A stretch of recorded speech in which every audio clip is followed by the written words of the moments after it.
Welcome back to the Whitetail Fixation Podcast. I'm with Sam again, and we both got the day off, so we're podcasting. Day after Christmas, day or two after Christmas, and we have just gotten through a brutal winter so far. I mean, yeah, it's very accurate. Very brutal. Very cold temperatures, but haven't been in the stand much since before shotgun season. So we kind of wanted to do a little, talking about like what happened the couple first months of the season. October and November were crazy. I got to spend a lot of time in the woods. I know, I don't know, maybe more than normal. Kind of hit and miss. I kind of was able to be a little bit more choosy about when I hit the woods to make sure I was on those cold fronts this year. It was just a huge thing for me, and to not waste my time when it was like 100 degrees out. I'm like, yep, I got better things to do. Yeah. We definitely tried to capitalize when it's good this year better and not waste as much time when it wasn't good. That's for sure. So I want to talk about my favorite day of the season. That's what I want to talk about. Okay. We'll get there. Oh, okay. We'll get there? We'll get there. What are we going to talk about first? That's what I need to know. First on the list I think we should talk about are my doe hunts. Oh, we got to talk about Adam 14 first, of obviously. Because when you shoot 14 does in a season, you got to talk about it. You know what I'm saying? Oh, my goodness. Oh, man. Well, I started out rough. Yeah, you did. You missed the first shot. I missed the first one. I ranged. It got closer than what I ranged, and I did not range again. So yep, that was a lesson. Learned that lesson. We've learned when we get to shooting these farther out shots because we're practicing all summer long and trying to really because one of the biggest issues is some of our hitless deer didn't get in within 60 yards, and we couldn't shoot because we weren't comfortable. And they're in to preference. They're in a feed plot. Yeah. They're distracted deer. They're not like we're not taking a 56-yard shot. These deer are like staring us down the eyes. Running away or it's whatever, exactly. It's like the perfect scenario, but it's what all summer I did not take a shot closer than 70 yards. I practiced at 70 and 80 yards. Yep. Or no, sorry, 60 yards. I practiced at 60 yards and 70 yards all summer long. And then I drop it down for season I do 25, 35, 45, 55. Because that gets me basically 15 yards to 60 yards with my setup. And I have a pretty fast bow, so that helps. Oh, yeah. I'm not shooting, sub 300 FPS. It's pretty quick. So Adam had to redeem yourself after that first day out. That was opening morning. Opening morning. You missed the deer. And then I go, and after that evening hunt, because you were busy, and I had to go, I went back home to the home farm, and I punched 2 doe tags that evening. I was like, text you like, hey, this is how it's done, and so that was a great opening day. It was fun opening day. It was a fun weekend to be out with you, and then also to, I got 2 deer and you missed, so that was great. It stung a little bit because I don't usually miss. Not in a while. After that, Adam did not miss. Need a bow. So what happened is, I shot my OG bow, missed. Then we had a couple weeks off. We had a big weekend planned, October 26th to 29th. My birthday weekend. Yeah, your birthday weekend. Yep. Great cold front. We had Sean coming to film. So we had a camera guy coming. Sam and I both going to hunt. Yeah. It's going to be like full steam ahead. Let's kill some deer, kill some bucks, kill some does. And that week, 5 days before this happened, I go out to shoot and pull back my bow. And because I'm stuck up in Arrogant, I was like, that seemed kind of easier than normal. Even though I've been working out none, I was like, I must be getting stronger. So I shoot, and my arrow was like, phew, like 12 inches low. I'm at like 20 yards. Mm-hmm. So I was like, I didn't get that. I look, and top of my limb, the pocket where the limb connects to the bow is completely cracked. So I'm like, you've got to be freaking kidding me. I have like 5 days. We have a whole nother guy coming from Missouri just to film. You taking, or you don't, you don't really have to take off work. But I've taken off like a Friday, Saturday, Sunday. It's a big deal, Mm-hmm. And so I scram. I've been planning to buy a new bow anyway. This bow's like 8 years old. And Sam has the same bow in it. His broke last year, so I knew it was coming down the line. Like, okay, Just goes Yeah. to show who shoots more. My bow broke first. Yeah. Actually, no. Yeah, there's no way. I'm way There's no I'm way. way harder on my equipment because I've done a little bit of Yeah, that's everything with my accurate. bow. You just deer hunt, and I've done, Yeah. I've done more stock hunting with mine. Yeah. I definitely probably shoot in the yard more though, probably overall. But Probably. yeah. But yeah, anyway, so we got our bows at the same time. So I was like, Yeah. okay, if his broke, it's You only a knew it matter was of time coming. before mine goes. Yeah. And we're And so we're I- maxed out at 70 pounds. Basically, yeah. So and at that point, I haven't been able to get that bow to shoot 70 pounds either. Every time I take it in, the max I can get out of it is like 67. So it's not fast, but whatever. It's a Diamond Edge SB1, the best beginner bow you will ever buy. Oh, absolutely. You'll never get a better bow to begin with. Especially for your kids someday. It's been like what, $450? $300 for the bare bow. Got or quiver, just full setup. nothing on it, but yeah, it was $450 I think with everything on it. Yeah. Yeah. So great bow. I love the Anyhow, way they I went to the wife. I'm almost in tears to be honest, Oh, he was crying. because I was just like so ticked. I was like, this is the one weekend we have to do all this. I'm just like so defeated. I go to my wife, I'm like, there's no way she's only buying a new bow. A new bow is like $1,000, you know. And so I told him like, hey, so remember how we've been planning to buy a new bow at the end of the tracking season? Said I can pay it off with tracks, but like I gotta get a bow now because I gotta get it set up. I gotta be able to shoot it. I've been shooting the same bow for 8 years. I gotta be able to practice the new bow. And so thankfully she's like, all right, cool, go for it. Thankfully tracking's been going well, so we had some extra cash I could use, and so I went and got the new Matthews, which is awesome. Love Was it. The old V3. And I'll tell you what, man, thing is a deer killing machine. So awesome.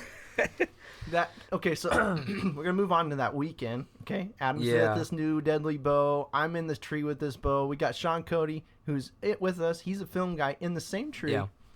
It's a small tree. Okay, guys. It's a really small really tree. small tree. Sean probably weighs, no offense, Sean, No, but he's no, a big dude. we love you, Sean. He's probably like, I mean, how is he 6? How tall is he? oh, he's got to be 6'4", 6'5". I was gonna say 6'4". You know, like that. 6'4". 6'4". That was. And he's John probably Wayne's a height, solid yeah, 220 muscle. solid man. He's jacked.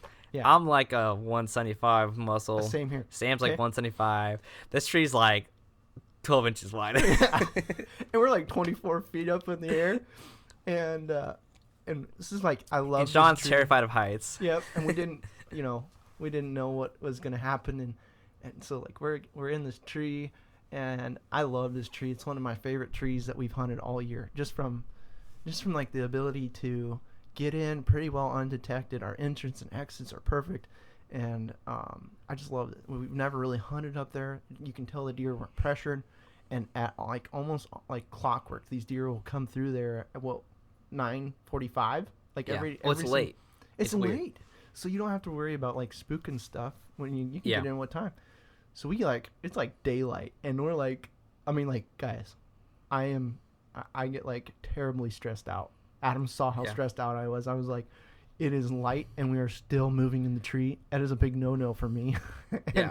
I'm like, I almost wanted to just climb down and just go home. I Yeah. was so mad. Well, this is only the second time we've hunted here. We haven't killed a deer yet out of here. And we didn't No, yeah. have the trend to learn, like, you don't even see a deer here until 9 o'clock. And so we didn't have that confidence of, like, just Right. go in there. It's less time that you're sensed around. It's actually not that bad. You can be quiet going in. But we were, like, freaking out. Like, it's over. There's no way. Yeah. We get all settled in, and oh man, we didn't really see much. We saw a bunch of does. Nothing. Oh, we did. The We saw far field. That Far field. and the yeah. bucks chasing the does around, and The way to set it up is, like, think of a cornfield in Yeah. the U, and the right bottom corner of the U is all timber around the U, and so we're off that timber, so we can see like 100 yards out the corner of the cornfield. yep. And a lot of times they would go into the side of the U and not come to the curved part of the woods till like 9:30. By the time they feed in and mosey on through there, Yeah, they're not pressured at all in that. no, back there's spot, no so they're not incentive to hitting hurry at all. Yeah, that's why it's taking so long. When they get in there, they Yep. just mill around. Well, we're like getting ready to climb down. Okay, like my bow is like packed up. Yep. Like And the I've camera got arms put away. camera arms put away, and I mean it's getting late, 10 Yep. o'clock probably by this time. I have my release taken off. I have my arrows put back in my quiver. My quiver is attached to my pack. Like, I'm ready to go.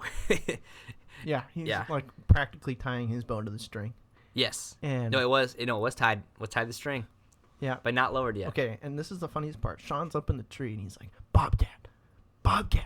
I'm like, oh, really? I'm like, okay, sorry. I start squeaking. Remember, I started squeaking, like, like trying to call his Yeah, Bobcat. doing the Yeah. And I'm like trying to like get my bow, and I'm like holding my bow, but it's still like fully packed up. And we're like talking back and forth, and we're like, you shoot it, me shoot it. I'm like, I can't get it. And all of a sudden, I'm like, that's not a bobcat. It's like a little baby doe. And Adam's like, I'm not gonna shoot that. I'm like, no, I'm not gonna. Because I'm facing the tree, so I don't see it. I didn't turn around. I'm like, a bobcat, sweet. It's like someone shoot this thing. Yeah. And Sean's like getting all like, He's I like, didn't even hear the bobcat part. I just hear Sean moving around and getting ready. Like sun's about to go down. Yeah. I'm like, there's a big buck behind me, just like that. Yeah. And I finally I just completely said, all right, screw it. I'm just gonna turn around because the odds of me getting my everything together is like little. And so I look over and there's a deer there. I'm like, and it's a little deer. I'm like, dude, there's no way. And Sean's like, dude, I got it on camera perfectly. You have to shoot this thing. And at the time, some were like, well, we got to pack it out. So honestly, it's a jaunt. So a small deer's not the worst thing for this spot. Right. This spot is, I'd say, at least an easy mile down a huge ravine and back up. It's steep. And we have to, everywhere we hunt, we have to quarter out and pack the deer out. Not very many people do that. They just drive their little side-by-sides. And you can't do I that. swear the deers already made us. So I was like, okay, you know what? If I can get my release, undo an arrow, knock an arrow, and drop turn around, draw back, and shoot this deer, then we'll make it work. And so I start grab my release, put the release on first, got that task done. That deer's still there, and I'm like watching him. I'm like, Sean, are you sure you want to shoot this thing? He's like, you have to shoot this thing. Okay, we got backstory. Sean has not seen the amount of deer that we've seen. So like on this property, I see about 60 to 65 deer a day if we hunt on a good cold front. So we know that there's a lot of deer, but I mean, this is the first deer that we've had within 20 yards hunting with Sean, and Sean was like, we got to do this, because he didn't know, because he came all the way up, like, I don't know, 4 I think hours. the biggest thing is the camera. Is like he came up just to film, so he's like, it's first morning, we're filming you shoot a deer, like this is perfect, and for us to be like, nah. It was just like, no way. Yeah. And I wanted him to kind of like experience the kill through a camera too, because that's also fun. Like it's its own hill. It's its own kill. So I totally got that, but yeah, he did such a good job. I mean, honestly, I mean, it was a good practice for him, and we knew we needed to take some does out anyway. So, and it was, I get it. It was close. It was great film. And he's like, you have to shoot this thing. So I was like, okay, yes, sir. I'm going to shoot this thing. I mean, I'm a killer. I got no problem shooting something. So I'm the wrong guy. If you tell me to shoot something, it's going to probably die. Yeah. And so you guys going to do the work and carry this thing out? Sounds good. And it's the best deer to do it, too, because it was a smaller deer. It was a yearling. It wasn't like a baby, but it was a yearling. Spots weren't on it. Okay. Yeah, there was no spots on it, but it was just small. And it was by itself. So it was by itself. And so, it wasn't a button buck. That was not a button buck. Yeah, we'll get but later. So, I got my release. I'm grabbing my arrows. I'm trying to unknock on one, and it slips out. I drop it. It's a stand. It falls. I was like, hey, now it's for sure done. You like caught it with your foot. Yeah, I did. Like, pitching my legs. But it already smacked my platform. So, at this point, I'm like, okay, it's done. But I managed to grab it still and get it knocked, and I'm like, there's no way at this point that deer's still there, you know? Just literally watching us. It was literally just watching us. And so I eventually got turned around, I get drawn back, and now the issue is it is in view for Sean, but not view for me. The vitals were right behind a tree. So now I had to wait for it to move forward. So it's taking forever, and Sean's just like, shoot it. I was like, bro, I'll shoot it when I'm ready, bro. And I got my phone going, and I'm videoing everything from that side. Yeah, Sam's doing all that angle. It's so funny. And so I'm like, all right, let's do this thing. So I draw back, and because I let back down, because I'm like, I was getting tired. Finally, I dropped, letting down. It spooked enough to took like 2 quick steps. I was like, perfect. So I drew it back real quick. And it absolutely smoked her, dude. She ran like 20 yards and bedded down. Ended up dying 5 minutes or so. So it's a pretty quick kill. I ended up hitting. That one was actual back, wasn't it? That one was. I don't remember. That was The Schwacker's just devastating. Yeah, that one was the single. It was like a liver exit single long. No, because that one only went like 20 yards. The but remember bigger it was doe that you shot on the same tree. She was quartering to you, and it came out. It went in liver, came out intestine. Yeah, The bigger one, because she was quartering this direction, and you shot towards your shoulder, and it came out farther back. Yep, that's right. And so, got that done. So that was a fun one. Yeah, that was just a fun time. That was a blast. It's just funny because it was honestly smaller. It wasn't like a big doe, and I was just like, Sean, I shot this thing strictly for you, and because I was like, if you're not here, the deer would be dead. But it was good eating. It was perfect for us to practice packing out. Honestly, it wasn't. So we shot that deer, and then that evening, we're back in the blind. We got 3 very large men in this two-person blind. And we got, oh my goodness. So like Sean is trying to film, and I'm got my bow, and I was trying to film / hunt. Adam's trying to hunt, and it's like technically my turn to shoot a doe because I might, my turn, kind of thing. And I'm like, this doe just was not working for me to get a shot. Yeah. And Adam, just smokes it, and it was a button buck. Yeah. Well, because what happened is it came in at like 40 yards broadside for Sam. Yeah. Danced around, then moved to like 30 yards. But when you're on the ground, it's hard to tell. Yeah, and I hit 30 yards broadside standing there. He couldn't get position in time. And so then it just started walking. It was just a steady walk from like 30. And so I'm like, all right, hey, I'm set up perfect for it. And then like once it hits this 20-yard mark, it's walking on a trail like side is across us. So I'm like, it's going to be perfect for me. And so he's like, yeah, just go for it. Because we saw other does in the field too. And so I drew back and just double lunged that one, smoked it. That was awesome. It ran like not even 30 yards, and it just dropped. It was awesome. These schwackers are so lethal. It's insane. Yeah. It's crazy too. Do you notice how many deer this year like didn't notice they were hit compared to deer we hunt in the past? Like it's so sharp and does so much damage so quickly. And part of that's my new bow is also a lot quieter, so that does help too. I mean, my new bow on camera you can hear the arrow hitting the deer is louder than my bow actually going off, and so that helps a ton. That they don't know what's going on. It zips through them. The Schwacker is so sharp. It cuts them so quickly. I did not have one deer this year go more than 60 yards, really. Oh, yeah. It's insane. No, I mean, if you stop and think about it, out of all the deer we've shot this year, nothing's gone over 30 yards. I'll put it this way. As a dude who tracks deer, I hope that every hunter does not use Schwackers because it'll put me out of business. Yeah, but I know. Just kidding. But yeah, that's how good they are. I shoot them, and now I don't need to track deer. I'll be honest. It's crazy. Like, I know. I mean, I'm trying to think. You shot that deer, and then what was it? You and I went out. So then the next one was when you and I went back out to the spot where I shot the first doe, the north part. And that hunt wasn't crazy. It was fun though because we had 6 deer coming in out of nowhere. We're just sitting there chilling, about to pack up again because we had that coyote come in. I remember that. We had the coyote come in that morning. Made a scrape like a buck. That was so weird. It was weird, yeah. But then the weird thing is, we were about to leave again at like 9:45. We looked down and like at 20 yards, there's 3 deer. I don't even know where they came from. Yeah. What in the world? And so, I was, those were. You were gonna shoot those ones, but then they ended up working to where you couldn't shoot. No, they were. Yeah, they were. Or were you already packed up again? No. I just needed to film, and because it would basically. That's right. They were in front of the tree for you. To you, because I couldn't. Yeah. It was just better. Your side to shoot would have been basically a frontal, and they're already worked past the range, so they're kind of already coming to my point this way. I have no clue where those deer even came from.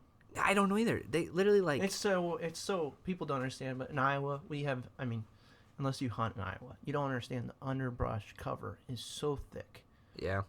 Multiple rows and stuff. I mean, you can have deer walk. Well, in this property, got hit by a derecho, and that's a lot of it.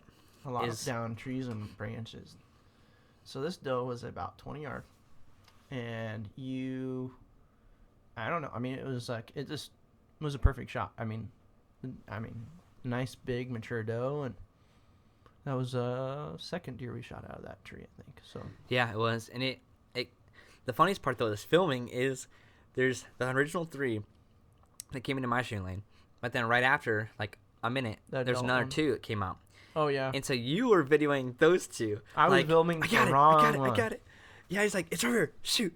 I'm And I'm on drawn it. back on a different deer, and I'm like, Sam, to your left, because there's a deer like right at 19 yards. I'm like, bro, I'm gonna shoot this one. And so Sam's over here like at 31 yards on this doe. I'm like, I can't even shoot that deer. And so like, over here. It was so. And he's like, it was perfect for me. and though. so the video's like perfect Okay. on one deer. It's like perfect. And you just hear in the back like, Sam. And then you just see the camera go, pan left, down, and then refocus on another deer. It's So- like perfect. So like I was, yeah, because I was like, I didn't even see that deer because the No, tree 'cause they're behind was, the tree. The tree was Yeah. in my way, and I'm like, dude, I'm on it.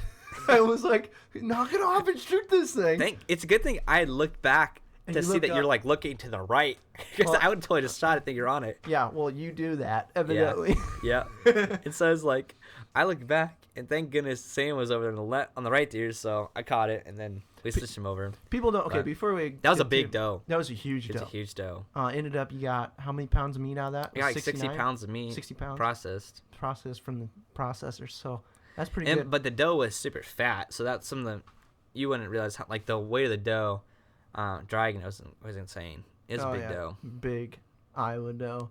And then we learned that we can actually drive a pickup on the neighbor's field, and we don't have to Yeah, hike we got it out. permission. Yeah, we got permission Yeah. just so we didn't have to pack them out on that one side of the farm. Yeah. Oh, I mean, we've killed 3 deer up there. Yeah. It's actually been the highest kill ratio tree out of everywhere we've gone. And now we get to the this would be the 4th doe, but the 3rd doe out there that I shot. But I just this is want to funny take a minute while people are hearing us like slaying all these deer. They're like, man, we're not gonna have any deer left. This is all season. This has been all season. This is the farm that we were managing, and it's like we've had. I mean, like I said, I can see 60 some plus deer out on this field.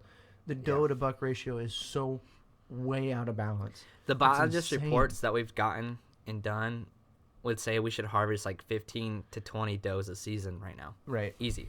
Yeah. And so we're not- Yearlings, yeah. too. and we're eating all this meat. You live off this year round. Yeah, I do. I don't live off it year round, but I'll take a doe or two worth of meat for jerky and Mhm. stuff. But you live solely off venison pretty much. So I still have one county tag for that county and for a Yeah. doe, and then I have my my Yeah. buck tag that I've been holding out. but we for, have so many deer that are starving there too.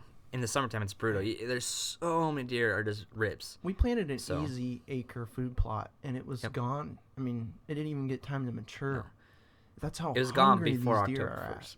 at. And Yeah. so we're like, we can't afford to keep putting food out for this many deer too. I mean, Yeah. if we want to be able to hunt, We can't even hunt our food plot. There's You no know what I food plot. By the time we get there. so yeah, we gotta build bigger food plots, and we also gotta thin the herd down. So that's just from For a sure. management, Anyway, so Yes. to go So to now this, the last doe. we're hunting in the morning, Same and tree. we had 2 coyotes come in, busted the entire herd of deer off. Oh, you're right. We're on the south side property first, in the food Yeah, plot. Yep. we're like a mile away. Yep. And we're like, okay, we gotta get down, and we're gonna hike to the north stand Where because we shot all the does. we knew that they didn't get in there till 9:45, and we literally get over there 9:45. Do we have a buck that we were no? Well, we got there at like 8:30 because we pulled That's out right. at 8 from the food plot, Oh, we saw climbed that down giant buck and run got- off, and and we started walking. No, by like 7:30, 7:45, we pulled the food plot. We were Mhm. walking in to like the main trail to the north side about like 7:50. It was and about it's windy. 8:15. Yeah, we had a lot of noise cover, so it's like let's just go for it. Yeah, So we start like we drop down and we come in too from the deer aren't. So Yeah, that's the right. nice thing. You're not really gonna bump deer to the stand. It's more so just if they beat you to the stand. But we've hunted there 3 times now. yeah. Well, we've killed deer. We've hunted there more than that. But like every time we've seen deer, they're never there before 9:30. So like let's just try it. Let's try to get in. We can get in by 8:30, 8:45, an hour before we see deer. Minus the So- times when a big buck has pulled and locked down with a doe in those deep ravines in the back. Yeah. That's the only time we've really bumped deer, and that's during lockdown. So But we knew the food plot was done. Because we see Yeah. the deer and they got busted out, and it's like there's no point sitting here. So we said let's just move. You know? Yeah, Well, anyway, we kind of hang out. We had a bunch of deer work through. Nothing came in range. I mean, we did. It worked out perfectly where we got up to that tree and we saw all those deer move and everything kind of worked away from us. Yeah. It was kind of like we got there almost a little too late, but not. Yeah, we did. They just didn't quite follow that same trail. And then I'm like, but they would have never been in range either way. They were outside range regardless. So we just didn't bump them, let them work through. We hung out for a while, saw some deer. We saw a bunch of deer come running like something spooked them from long, like miles off. We glassed a bunch of deer in the field.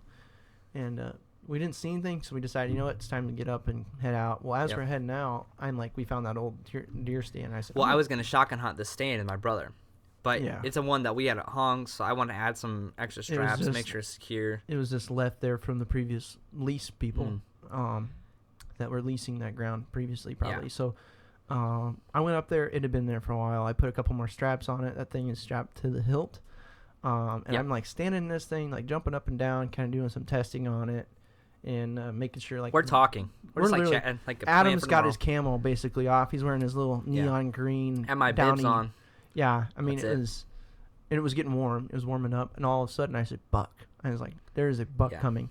And I knew it was a buck because I heard a grunt, and then this doe come running through. Yeah. And we're only like 60 yards from the tree we were in. Yeah. Which is where all my stuff was at. So Adam runs back, grabs his bow, comes back to the tree. I'm like watching these deer, and it ended up being just like a little 6-pointer. He made a scrape. I mean, it was just beautiful. It was cool to watch. And then there's a couple other does and whatnot. Well, all of a sudden, Adam's like, behind us. And I'm like, I like literally like turn to look at him, and there's this doe like 2 yards from Adam. Technically speaking, it's 4.5. Okay. I walked it up. Oh yeah, Adam paced it out, and I noticed, it's just a button buck, and then you're up in the tree stand. Filming. I'm on the ground. I've got my phone and I'm filming, and Adam's below me, okay, and all of a sudden I catch a movement out of the corner of my eye, which was another doe coming in to the west of us, and so Adam like looks up at me, and then I'm like looking at the camera, and I start panning to get to this other deer because I thought you had seen the deer further to into the west, and no, what he was doing was he was like drawing back and like turning at the same time as I was turning the opposite direction. And he shoots this doe at point blank, which he thought was a doe, because he's literally like looking at it, and then the ears are covering the buttons on this button buck. We're like devastated, okay? Like that was wicked crazy. It was crazy, and it would have been really cool if it was another doe that we could harvested. But I mean, it is. I mean, that's how the law in Iowa works. But like, we hate to shoot button bucks. It's not what we do. We don't ever do it on purpose. On purpose, yeah. If we see it and that afterwards and that happens, I'm sure. Yeah. Well, my we need perspective to be more careful, but it is what it is. And there's sometimes just nothing you can do about it. Because my perspective was, and the reason this worked, because people are gonna say how that deer gets so close, is we're in one of those trees where the base is like 5 feet wide, and it's 2 or 3 trees that are like 12 to 18 inches round coming out of it, and there's 3 of them in a cluster. So I'm leaning up against him in my bow just because I was like, I thought there was a buck earlier, then now I'm just chilling, And I just had happened to her a twig snap. I just looked over my left, and at like 10 yards, I saw this doe. And so I was like, no freaking way. Yeah. And so I'm just trying to get Sam's attention, and then eventually I got his attention, and like I said, he saw his button buck because he's up above. Well, when I looked over to look at it at 10 yards, the deer had looked backwards, and so his ears were covering the buttons, and so I didn't see anything at all. I just got the side profile because I looked to see him like, is it a button buck? What is it? But earlier and behind it was a spiked buck, and so I thought, I'm like, it's a doe being pushed by the spiked buck because that makes sense with the timeline. And so I just didn't even process, like, I didn't see the buttons. I looked behind the ears, didn't see them. I'm like, it's go time. So I'm like, if this works, this is going to be awesome. So I'm trying to get Sam's attention while it's close in the gap. Eventually gets right up to 4.5 yards. I still wish I would have gotten that on from the end of the bow is like 4. And so I'm facing the tree, though. It's basically directly behind me. So I'm like, he's facing the tree. Now imagine this. I'm like, he draws back. Okay, I gotta like make this picture for you guys, because he like literally like I'm panning right. He's like, as I'm panning right, he's panning left, and drawing in the same motion, and literally like Robin Hood's this deer. Okay, he doesn't even like settle the pin. He just heart shoots. I this heart thing. shot it. He did. He heart shot it at like 4 yards. Okay, and I like heard this. I heard the sound. I didn't even know he shot his bow. Okay, I thought the deer It's both quiet, man. I thought the deer ran off. Yeah. And I'm like, ha. And I'm like, I look down at him, and he's like pointing up at me. No, you're pointing. You're like, I'm the deer. I'm like he's "You down. just see He's that? down. Right there. And I'm like, You shot him? you shot it? I It was was a buck. so shocked. I was so shocked. He's like, it was a buck. I was like, well, he's dead now. I was like, what? I did not know. Oh, I was like, I wish you would have said that. And I'm like, did you get it on film? You're like, it's like, no, because it was a bite buck. yeah. It was like, dang it. But we got a picture of how close it was, which is cool. Yep. So we can prove the story at least. But it's pretty wild. It ran like 70 yards, just dropped over dead, which is crazy Not to show. 70. It didn't run 70. I think it's close. It's crazy that it's a hard shot, and it almost ran the farther, though, out of all of them, which is impressive. I don't think 70, though. It's Probably too far. 50 or 60, though, at least. I say that's stretching it. Yeah. Heart We'll shot. see. I don't think he ran that far. You got to remember, I drug him up the hill and took pictures. It's true, but not towards us, though. But yeah, either way, Yeah. though, I did absolutely hard shot that mother trucker. Yep. I'll tell you what, you can't even aim when you're that close. You just basically close your eyes and just feel her out. But It's just like you blind bill shoot, you know. honestly, that's really what it was. It was just instincts. It was like I knew where to aim. You know, it's like you can almost look. Well, your anchor point's all that matters at that point. Yeah, exactly. You just basically, I anchor pointed, and I was just like, this feels like the right area. And it was. I just absolutely hard shot. So that was my fourth doe, kind of.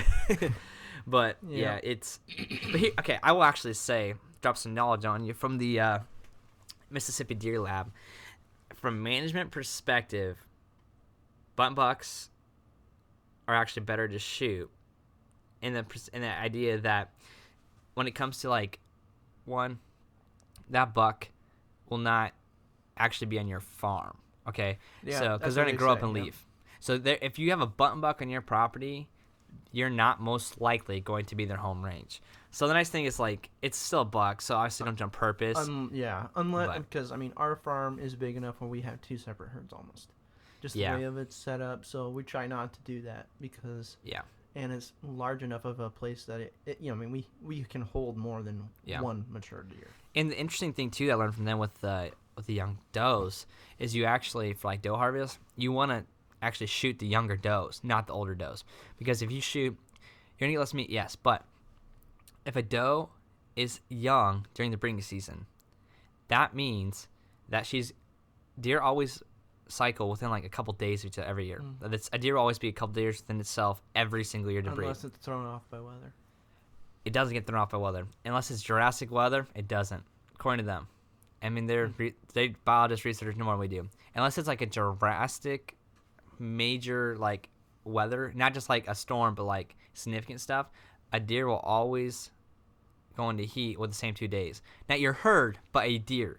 The specific deer will breed within 2 And so if you harvest a younger deer, the reason for that being is that if you have a yearling during the breeding season, that means statistically she's always going to breed late, which means her fawns are always going to be younger going into the following seasons, which Right. means they have a less likelihood to survive. Their survival rate is lower than the deer that go into heat and have fawns earlier. And the thing is, because she's always going to be late, that means her does that she has will also be the same.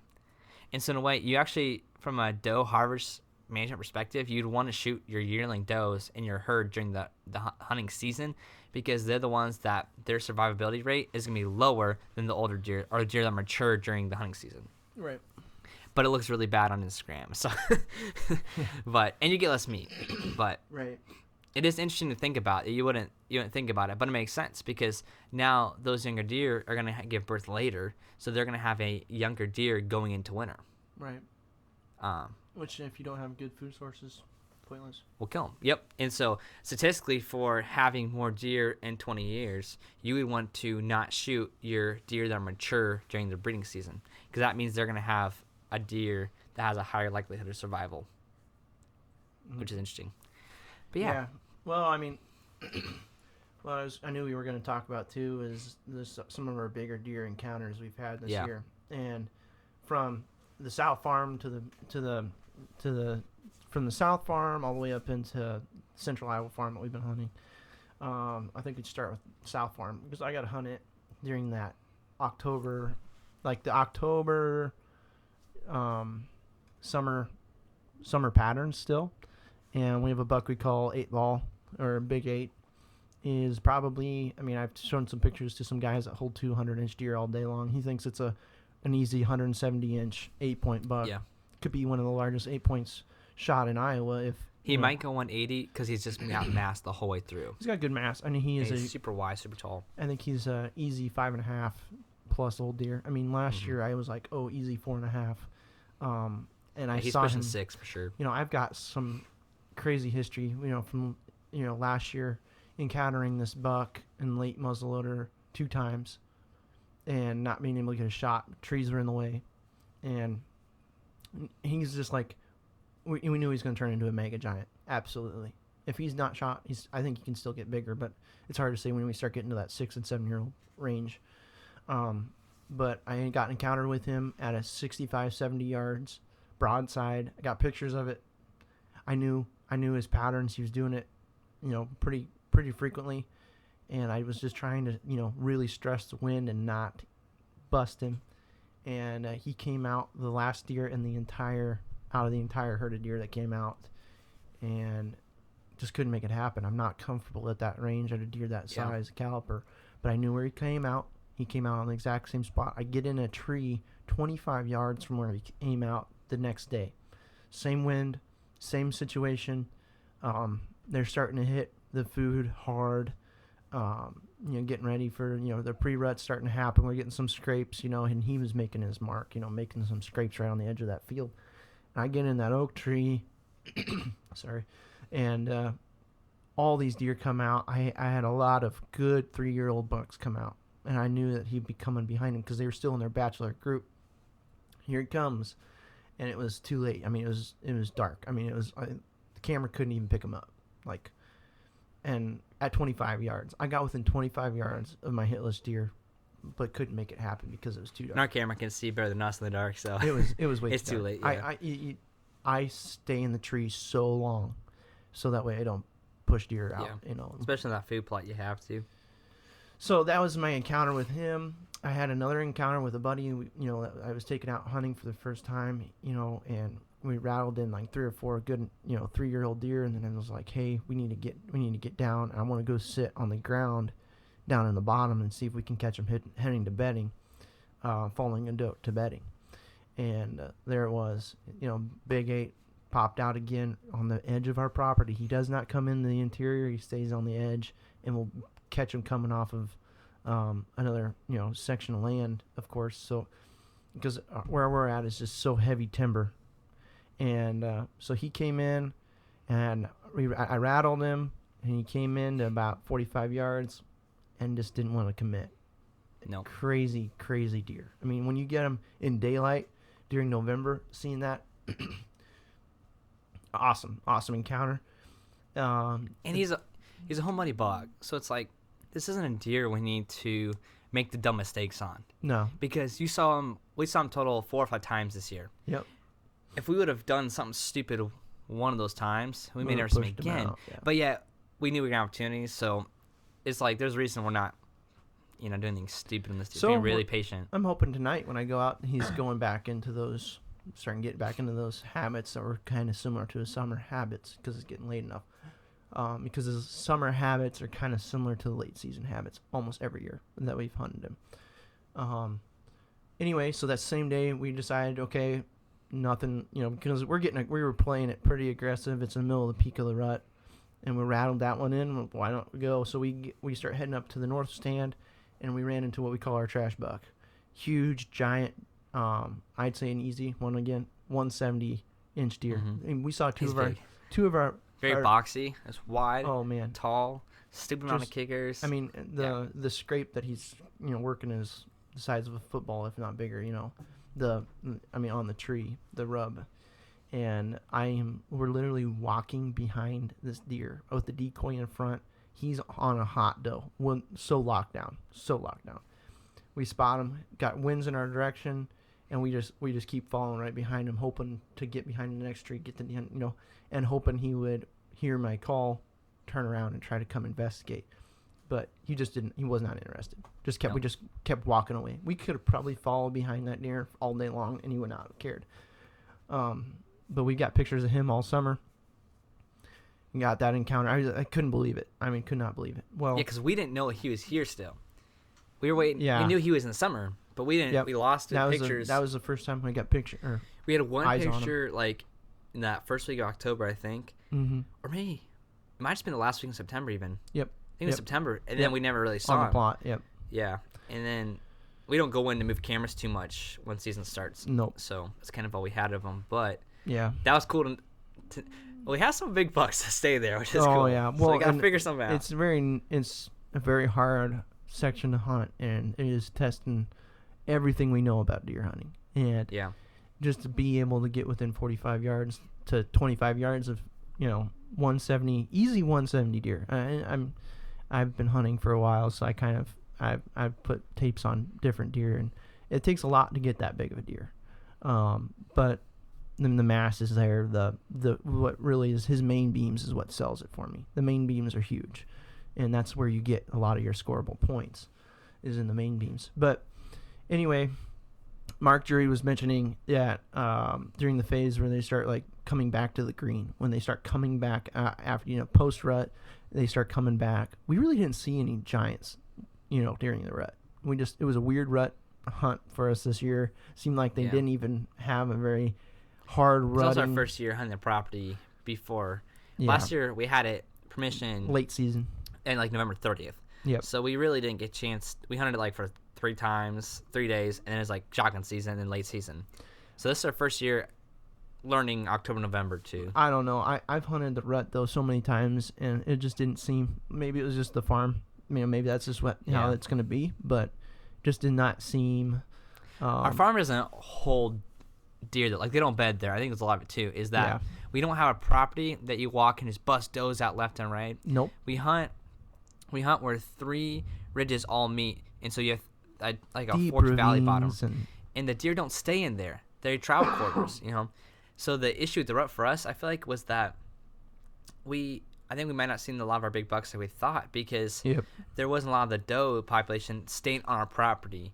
Because at night we catch a lot of cruisers that were just going to and from food and bed cover, But yeah, it's a dynamite location it is. and we're catching deer coming off because we're the only close food source. So we've got. But honestly, I'm learning too that a lot of guys tell us the perimeters are usually better to hunt than going in deep. It's just, and this property is that you only hunt the perimeter of this property, basically. Trying to catch them, hit a scrape. It's just got to be in the right place at the right time. Yep. And we just weren't. I mean, it was like, it seemed like every time I went out, I was one step behind. And, one trail cam picture behind this deer, one, or, hey, I was going to go sit in this stand and, decided to play it too cautious and too safe, and I decided to back out, and not go in. And I was like, oh, man. But there's all, in deer hunting, there's so many, what ifs, But the most memorable hunt for me this year so far to date, probably the most memorable hunt in my life. When I was just saying, Mark was talking about them returning to the green, and it was said it was going to be a bad day on deer cast, terrible bad day, which, I understand everybody's farm's different, but for me, it was one of the best days. I would have called it a great day, just because time of year was right and all these things.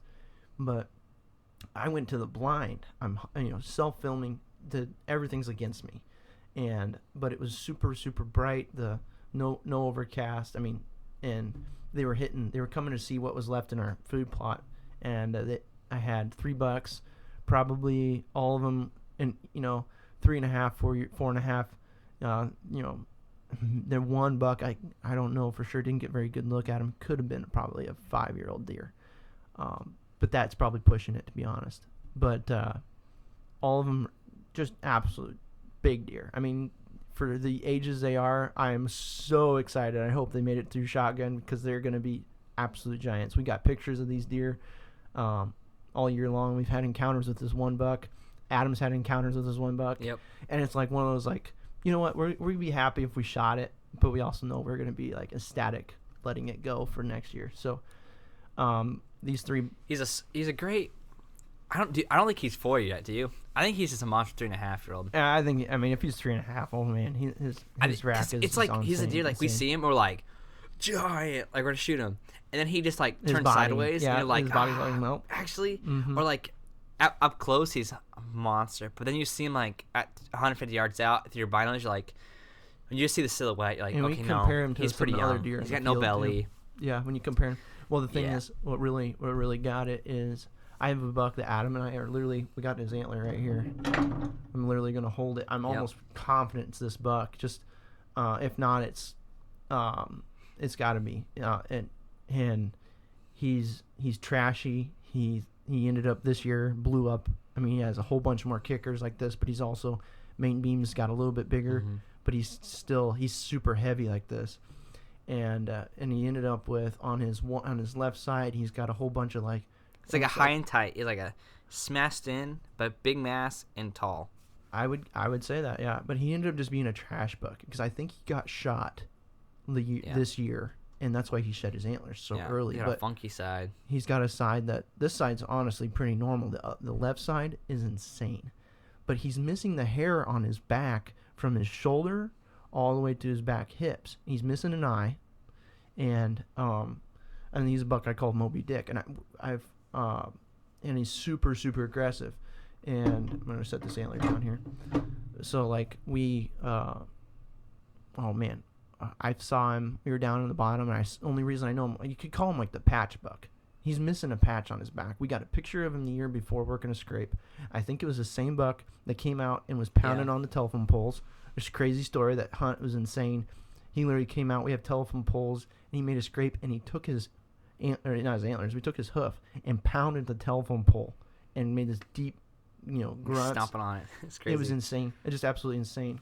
And I had this anyway. These three bucks are in the field. Big buck came out, and they all were like, okay. You knew that he was the one that is just like the dominant buck, just a trash bully buck. The whole time he came out, ears were rolled back. You couldn't get him to stop.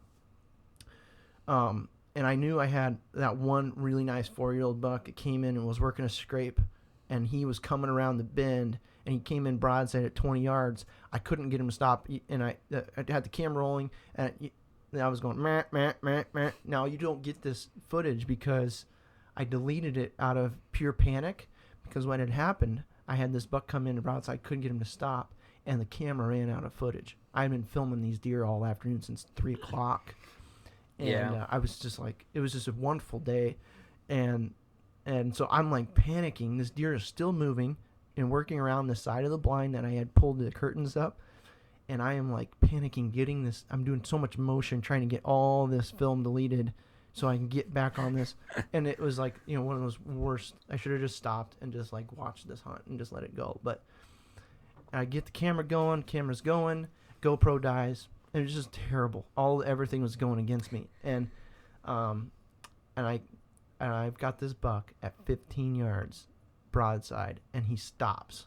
I should have just shot through the blind. Honestly, I was like at that close of a distance, and we have a mesh blind where you can see through it. There's hardly anything in the way, but ethically, I'm trying to be a good guy, and not. And I'm like literally. It probably would have not worked as well as you think too. I know, but I'm like drawn back, and I have my pinky or my finger like sticking out, and I hook the edge of the blind. Now I did this 2 times, but the second time it almost worked. But I hooked the blind like the curtain, and I'm pulling it down, and I'm gonna try and sneak a shot through this thing, and a doe. And this, I texted Adam after this, and I was like, every doe in this whole farm is going to die. This doe caught my movement. This buck had no idea. He can't see. He was blind out of his left eye. He had no clue that I was even moving. And that's what's crazy. I'm like, everything was against him. And he's like geared in on this doe. And this doe starts stomping and blowing and then busts. And he stands there while every one of the other deer run off. And so I'm like trying to get a shot, and ended up, right when you go to pull the trigger, kind of on the release, and he's like gone. It's like, no.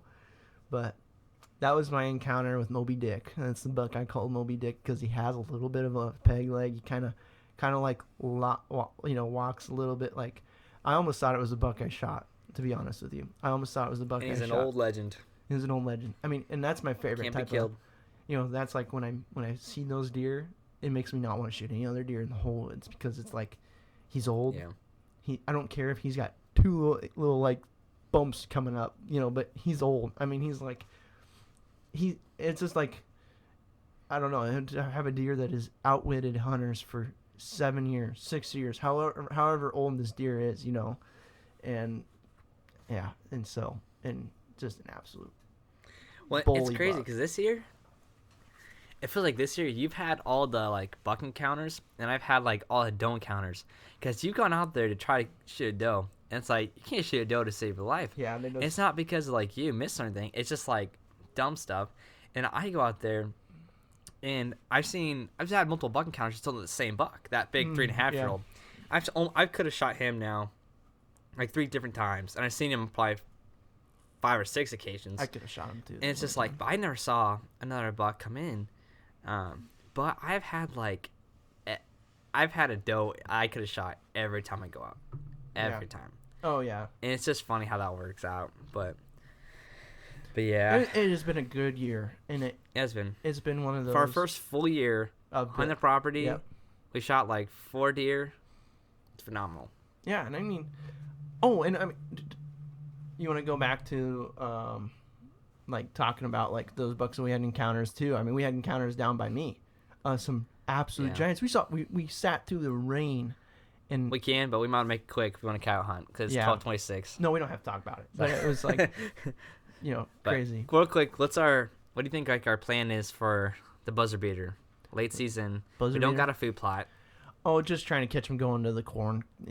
Trying to catch them on the food to cover patterns, and I mean, going back to year in year out of seeing them doing the same thing, hoping that they're going to do the exact same thing that they did a couple years back, or a year back or whatever.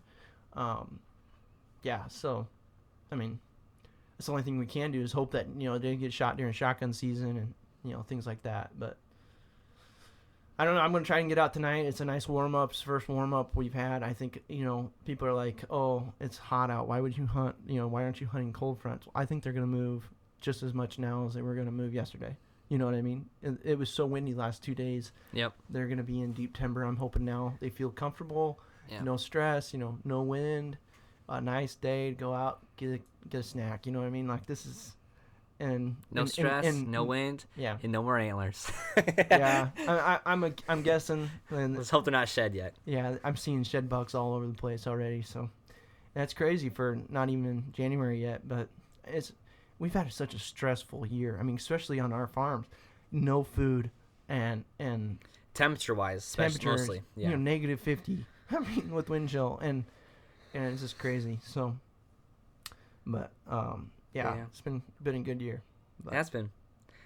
Well, I'm gonna go kill a coyote. I don't know about you. Thanks for coming in, and it's always great talk with you hunting and get kind of caught up on. We're gonna go pop a few yotes because we got way too many of those. Oh man, we see coyotes almost every time we hunt, and 4 or 5 bobcats. So we're gonna start out, we'll start out with a little squeaky, and I usually start out when I call. See, I'm fairly good at calling. I mean, evidently I can call for everybody else, not my own self, because I can always, I put everybody else on their first coyote but me. But I shot one with a bow, so I was okay with that. Anyway, but we're gonna start out with the rabbit squeal instead of the howl, like typical.